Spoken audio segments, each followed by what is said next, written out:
Relax. Let your thoughts wander free.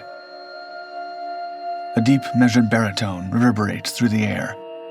The voice belongs to Anatoly Kashpirovsky, a man seated behind a simple desk in a dimly lit studio. Dressed in black, his piercing gaze fixes on the camera, seemingly penetrating the television screens of 300 million viewers across the Soviet Union. It's October 8th, 1989.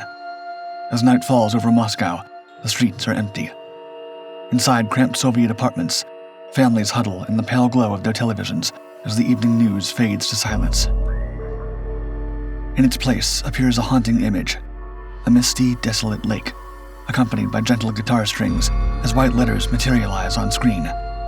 Health Séance of Doctor-Psychotherapist Anatoly Mikhailovich Kashpirovsky. The camera trembles slightly, zooming closer to Kashpirovsky's unblinking eyes. His voice, hypnotic yet commanding, continues, quote, "Look around your space. There should be no sharp objects, no fire. Sit in a stable position." The camera shifts to reveal a packed movie theater where rows of spectators sway gently, some slumping in their seats. Place a vessel of water nearby, he instructs. It will be charged with healing energy. This was the first of 6 broadcasts that gripped the Soviet Union during the autumn of 1989.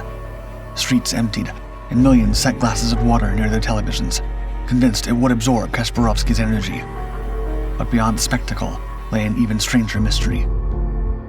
Why did the Soviet state, champion of rational atheism and scientific progress, devote primetime television to a self-proclaimed healer?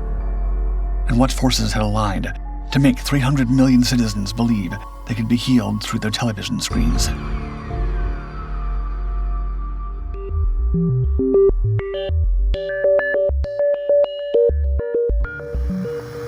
Desperate times, mystical measures. Quote, "Maybe the academics criticizing these healers treat the sick too, but they're not there for me and my family. We wait 3 hours to see a doctor who can only prescribe medicines that aren't available."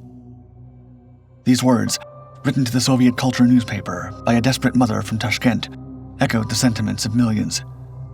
By 1989, the Soviet medical system was in crisis.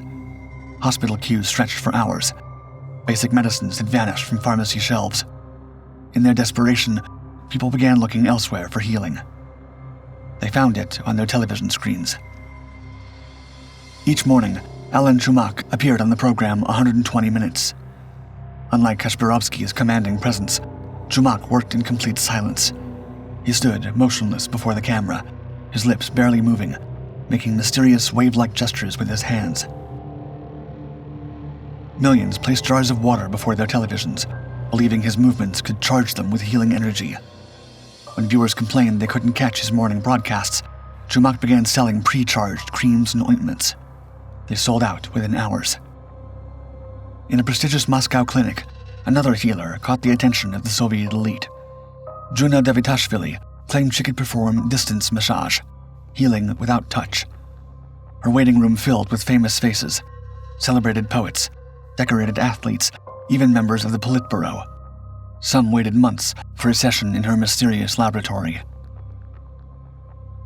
But perhaps the most theatrical was Yuri Longo, the self-proclaimed master of white practical magic. Dressed in flowing robes and draped in chains, he staged his most notorious performance in a Moscow morgue. Before rolling cameras, Longo claimed to resurrect a dead man. The miracle captivated millions, until years later, when the corpse was revealed to be an actor. Yet even this revelation did little to diminish the public's faith in television healers. A VTS IOM survey would later reveal the staggering scale of this phenomenon. 87% of Soviet citizens watch these mystics regularly.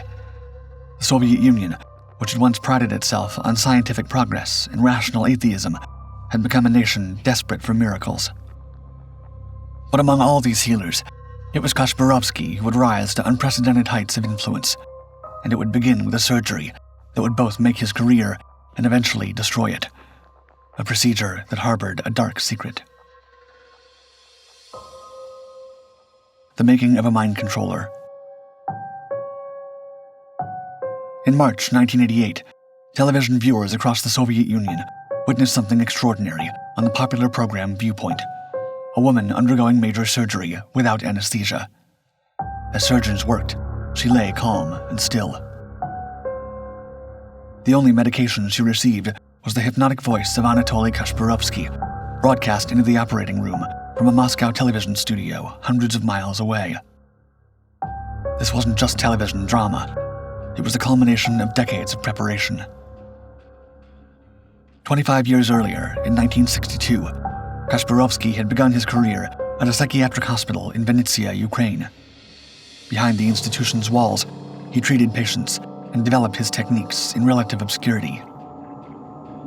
A talented weightlifter himself, Kashpirovsky found his first proving ground in Soviet sports. He began working with athletes, promising to unlock their hidden potential through hypnosis. The results were stunning. At the 1987 World Weightlifting Championships, the Soviet team dominated, claiming 10 gold medals. By the following year, he was the team's official psychotherapist.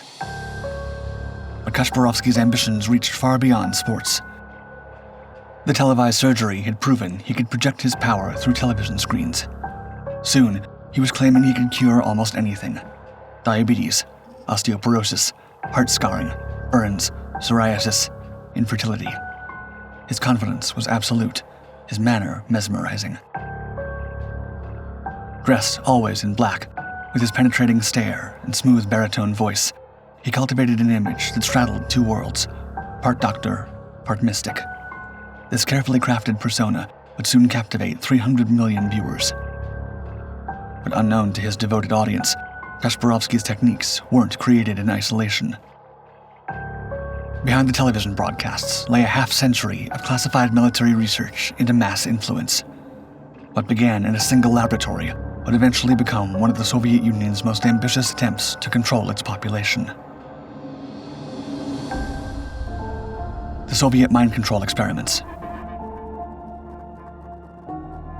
The experiments began in the 1920s in a Leningrad laboratory run by Vladimir Bekhterev, one of Russia's most brilliant neurologists. While the public knew him for his groundbreaking work in psychiatry, behind closed doors, Bekhterev pursued a more provocative goal: proving the existence of telepathic communication. What started as one scientist's obsession soon grew into a state-sponsored program, probing the outer limits of human consciousness. By the 1960s, the Soviet military had taken control. In Moscow, they established the Radio-Electronic Diagnostic Methods Laboratory, a facility equipped with advanced astronomical and military sensing equipment. Here, scientists studied what they called biofields, invisible energy fields they believed surrounded all living things. Their mission was to find scientific proof of psychic powers and potentially weaponize them. But the most chilling experiments focused on mass influence through entertainment. At the Moscow Institute of Neuropsychiatric Prophylaxis, researchers created what they called therapeutic films. Their 1936 production, I Do Not Want to Smoke, combined hypnotic music, rotating geometric patterns, and mesmerizing voiceovers. The aim wasn't just to influence one person, it was to alter the behavior of entire populations through their screens. These methods later found practical application in Soviet sports. Researchers developed, quote, emotional violational training, a fusion of hypnosis and psychological conditioning aimed at enhancing performance. When Kashpirovsky joined the national weightlifting team, he adopted these techniques with stunning success. For the Soviets, it was proof of the power of suggestion, and they were ready to deploy it at a more massive scale. But like many Soviet experiments, this one would soon spiral beyond their control. The Final Sance. As autumn turned to winter in 1989, both Anatoly Kashpirovsky and the system that had elevated him increasingly began to unravel. The first crack appeared when one of his most famous patients broke her silence. Lesia Ershova, who had undergone the televised surgery without anesthesia, delivered a shocking revelation in a TV interview. "I was tormented with pain from the first minute of the operation to the last," she confessed. Fear of disrupting the broadcast had kept her silent as the cameras rolled. Her admission shattered the illusion of Kashpirovsky's miraculous powers. More troubling reports soon followed. A Moscow doctor noted a sharp spike in hospital admissions for cardiovascular problems and mental health crises in the hours following Kashpirovsky's broadcasts, even among individuals with no prior history of such conditions. Alarmed, the Ministry of Health took notice. When a 30-year-old diabetic patient fell into a coma, suffering psychosis and hallucinations after watching one of his sessions, they demanded an investigation. Kashpirovsky refused to cooperate. As public concern mounted, a darker question began to surface. Had his broadcasts been part of a desperate last-ditch effort by Soviet authorities to maintain control over a disillusioned and crumbling society? But even as the Berlin Wall fell and communist governments across Eastern Europe collapsed, millions of Soviet citizens remained glued to their screens, entranced by a man who claimed he could heal them through the airwaves. The mounting controversy proved too much. By early 1990, facing pressure from health officials and the Orthodox Church, and perhaps no longer serving the Kremlin's interests, Kashpirovsky's show was canceled. 3 years later, a sweeping ban on alternative treatments put an official end to the phenomenon. The Rasputin of the television age had vanished as suddenly as he had appeared. Today, Kashpirovsky still performs for small audiences in hotel conference rooms, charging $35 to cure everything from tooth decay to obesity. His followers are mostly elderly Russian immigrants, clinging perhaps to the memory of that strange fleeting moment when an entire empire sat entranced before their television screens, desperate for miracles as their world fell apart.